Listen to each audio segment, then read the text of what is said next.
এর ড্রাগন ফলের প্রকারভেদ।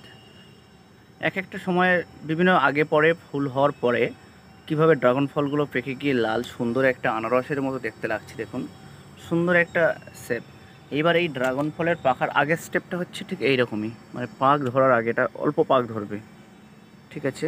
এরপরে বন্ধুরা এইরকম একটা স্টেপ আসবে, এই যে দেখছেন, এই যে দেখছেন, এই যে ড্রাগন ফলটা আর দূরে দেখছেন ওই যে। এইবার তারপর ফুল হবে, ফুল ফোটার, ফুল ফুটে গিয়ে মরার আগে এইটা এই এই পাপড়িটা খসে যাবে, খসে গিয়ে এটাকেই ড্রাগনের আকৃতি ধারণ করবে। হ্যাঁ, এবং উপরেও একটা হয়েছে, বাইরে একটা ফুটে গেছে, ও ওখানে একটা ড্রাগন অলরেডি পাক ধরে গেছে, ওখানে অলরেডি হয়ে গেছে। কিন্তু এটা এটা এখনও একটা পেকে গিয়ে এটা একটা পরিণত ড্রাগন হয়ে গেছে। এটাকে আস্তে করে এবার এরকমভাবে এটা নামিয়ে নিতে হবে, নাহলে এটাকে পাখি এটাকে নষ্ট করে দেবে। এই দেখছেন এইরকম ড্রাগনটা এইরকমই হবে অনেকটা, ঠিক আছে। ড্রাগন গাছকে আমরা যত যত্ন করব ততটাই বেশি ফল পাওয়া যাবে। এটাও 2-1 দিনের মধ্যে এটা পাওয়া যাবে।